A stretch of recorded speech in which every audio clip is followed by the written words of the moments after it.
Bismillahirrahmanirrahim. Assalamualaikum warahmatullahi wabarakatuh. Saudara, dengan saya Edi Mulyadi dari Forum News Network FNN. Saudara, ada berita serunya banget gitu. Karena beberapa hari lalu Sri Mulyani, Menteri Keuangan Republik Indonesia, yang konon katanya Menteri Keuangan terbaik di dunia, entah untuk siapa manfaatnya. Anda nggak percaya? Ini buktinya ya. Jadi dia menyatakan bahwa Kementerian Keuangan Pemerintah Republik Indonesia akan memajaki sembako. Sembako, Anda tahu sembako? Jadi Menteri Keuangan terbaik dunia itu akan mengenakan pajak bagi sembako. Besarnya memang menjadi 12% dari rencana sebelumnya kenaikan PPN dari 10% menjadi 15% ya. Itu 12%. Tapi sembako, saudara, dan tentu saja ini seru sekali karena status terbaiknya itu untuk siapa? Kalau Anda tahu, gelar Menteri Keuangan terbaik dunia yang berkali-kali diberikan itu datang dari para investor. Para investor itu jangan dipikir mereka yang menanamkan dananya di sebuah negara, bikin pabrik, bikin perusahaan, bikin apa gitu, menyerap tenaga kerja. No, yang dimaksud investor sini adalah investor pasar uang. Jadi mereka yang memainkan jari jemarinya di keyboard komputer ya, buy sell, beli jual gitu ya. Itu investor yang dimaksudkan. Dan salah satunya kan yang memberikan gelar adalah majalah Euromoney. Euromoney ini ya memang soal keuangan gitu loh. Para investor yang membeli surat utang Indonesia, yang membeli obligasi Indonesia, itulah yang memberi gelar dia menjadi investor terbaik dunia. Kenapa? Karena surat utang yang dijual oleh Kementerian Keuangan di bawah komando Sri Mulyani ini memang memberikan bunga yang sangat tinggi. Jauh lebih tinggi ketimbang bunga yang dibayarkan oleh Vietnam, Kamboja, Thailand, dan satu lagi Filipina. Nah, 4 negara ini, Vietnam, Kamboja, Thailand, Filipina ini dalam peta pasar uang dunia punya ranking peringkat di bawah Indonesia. Padahal peringkat ranking ini sangat menentukan berapa jumlah bunga yang harus dibayar si pengutang. Gitu ya. Berapa persen jumlah bunga yang harus dibayar pengutang. Dan Indonesia yang peringkat ratingnya jauh lebih baik daripada 4 negara ini justru membayar bunga yang jauh lebih tinggi daripada mereka berempat. Selisihnya sampai 2%. Anda jangan pikir cuma 2%, itu kecil. Jangan, bos. 2% dari berapa? 2% dari puluhan miliar dolar, bos. Bahkan ratusan miliar dolar, jangan salah. Jadi selisih 2% pembayaran bunga yang lebih tinggi oleh rakyat Indonesia itu nilainya bisa ratusan triliun setiap tahun. Dan itu memberi keuntungan yang sangat-sangat besar kepada para pemegang surat utang negara Indonesia, yang itu sebabnya mereka menghadiahi Sri Mulyani dengan gelar Menteri Keuangan terbaik dunia, ya kan? Bahkan para pemegang surat utang Indonesia di luar negeri itu memperoleh subsidi. Nah, ini penting nih. Subsidi bunga berupa penangguhan pengenaan PPH, pajak penghasilan atas bunga. Dan tahun lalu jumlahnya 9,7 triliun rupiah. Tahun 2019. 9,7 triliun rupiah pemerintah batal mendapat bunga dari PPH, penghasilan atas bunga surat utang Indonesia yang dijual di luar negeri. Jadi orang-orang itu sudah sangat beruntung dapat bunga jauh lebih tinggi, lebih mahal, dan nggak kena pajak.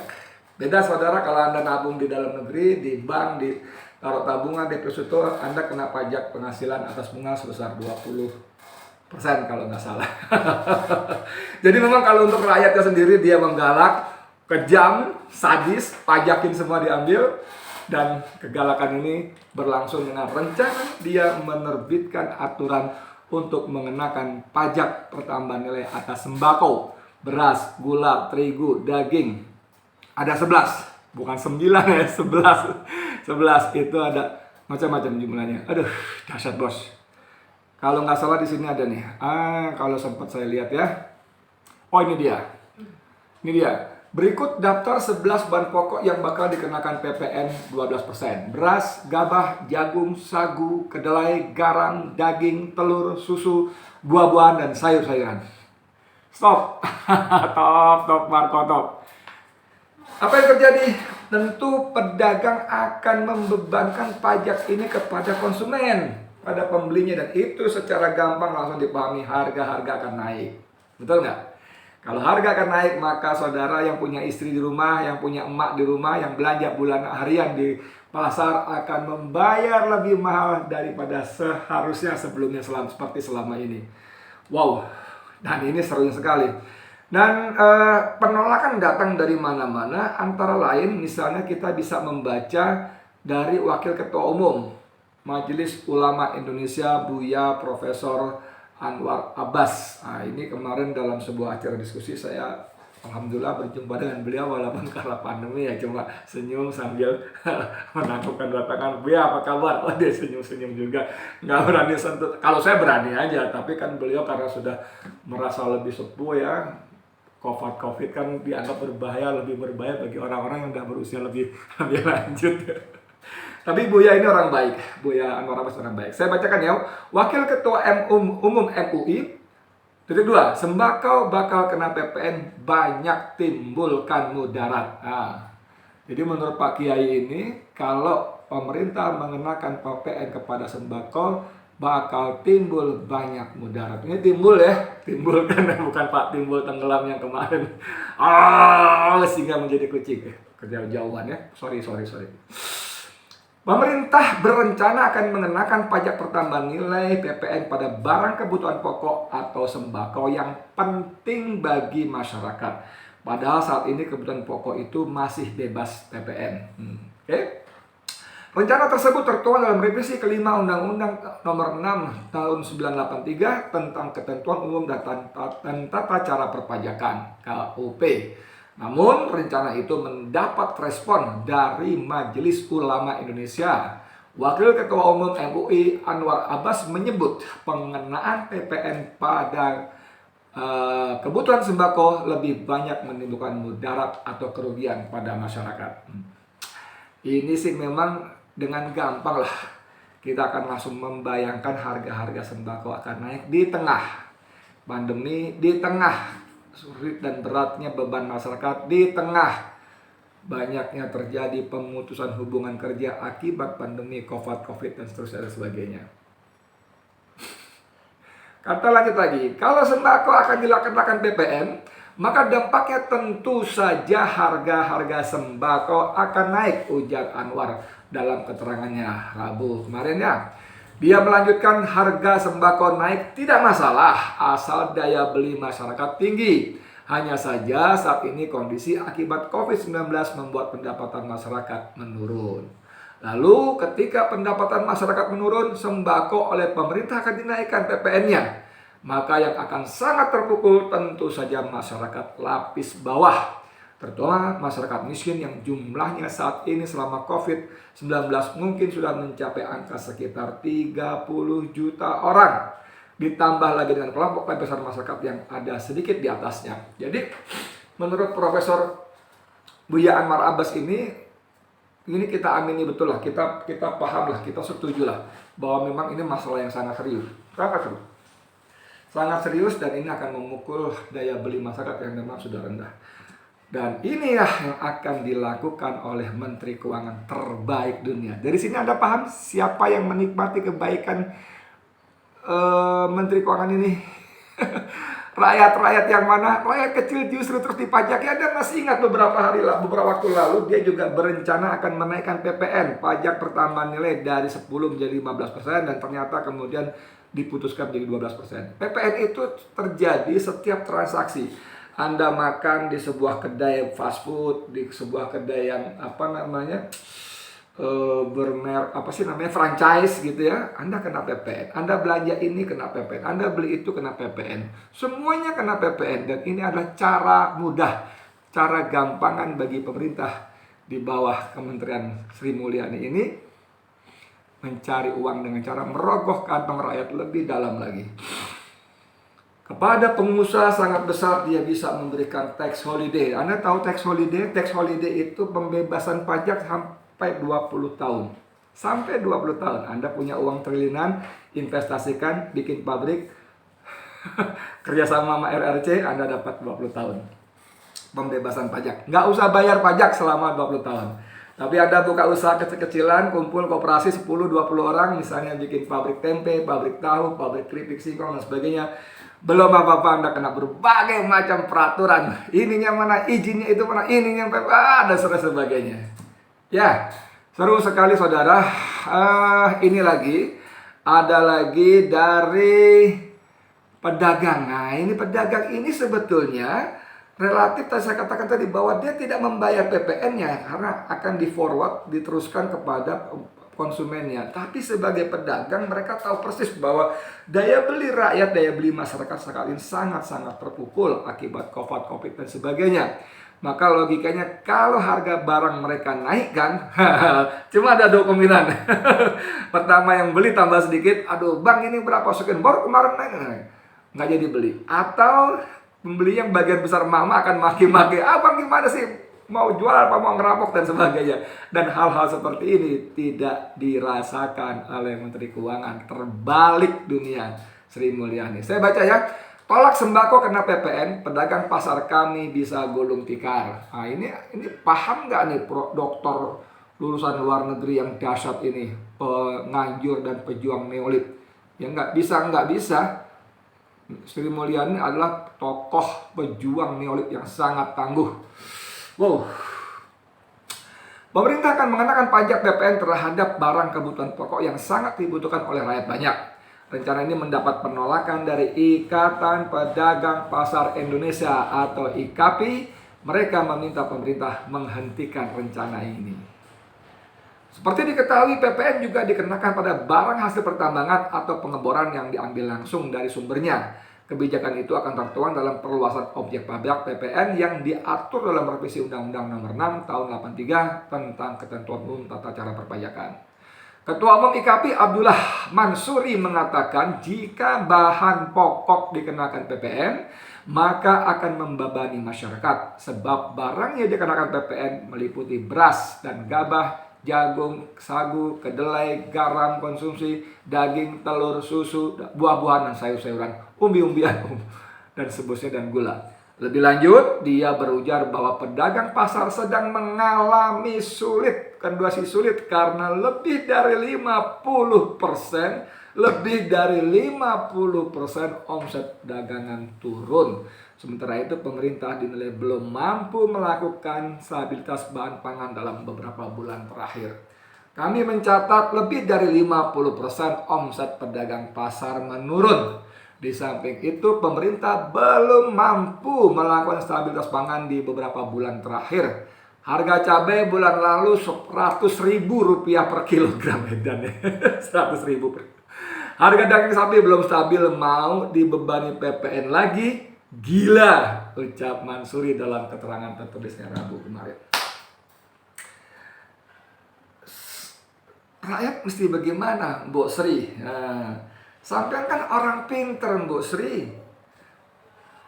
Menteri Keuangan terbalik, buktikan dong bahwa sampai itu pinter. Jangan cuma bisa ngerogoh uang kantong rakyat lebih dalam lagi. Apa karena ngutang di luar sudah nggak laku lagi?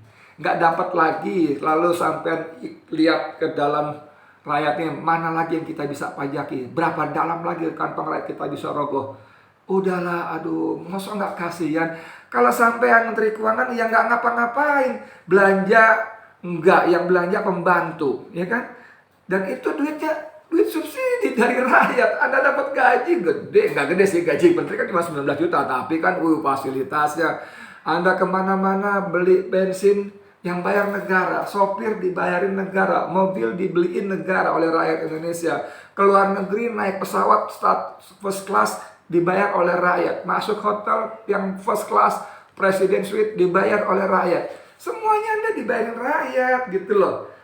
Namun saudara, kami yang membayari kamu peras habis-habisan, jangan gitulah. Kasihan kami dong rakyat Indonesia. Katanya orang pinter gitu loh. Katanya terbaik di dunia. Kenapa sih justru kerjaannya nyusahin rakyat mulu? Ini satu lagi nih, walaupun sudah selesai masa itunya ya. Orang kaya dapat PPNBM, pajak pertambahan barang mewah 0% waktu beli mobil. Si miskin beli sembako kena 12%. Anda bisa bayangkan nggak? Harga mobil 0%. Yang beli mobil siapa harga 200 juta? Hah? Siapa yang beli mobil 200 juta? Orang kaya, orang yang punya duit. Anda bebaskan pajaknya. Alasannya supaya terjadi akumulasi, ada pergerakan, ada daya beli rakyat. Siapa yang diuntungkan? Pabrik mobil. Siapa pabrik mobil? Konglomerat. Jadi yang beli orang kaya, yang jualan dealer-dealer orang kaya, yang paling untung pabrik mobil, produksi jalan terus. Siapa pemiliknya? Orang super kaya. Jadi Anda ini Menteri Keuangan untuk siapa, Mbok Sri? Untuk siapa? Untuk orang kaya kamu bebaskan begitu rupa. Untuk orang miskin kamu, perantau perintil kamu tekan luar biasa. Kamu kerja untuk siapa, Sri Mulyani sebetulnya?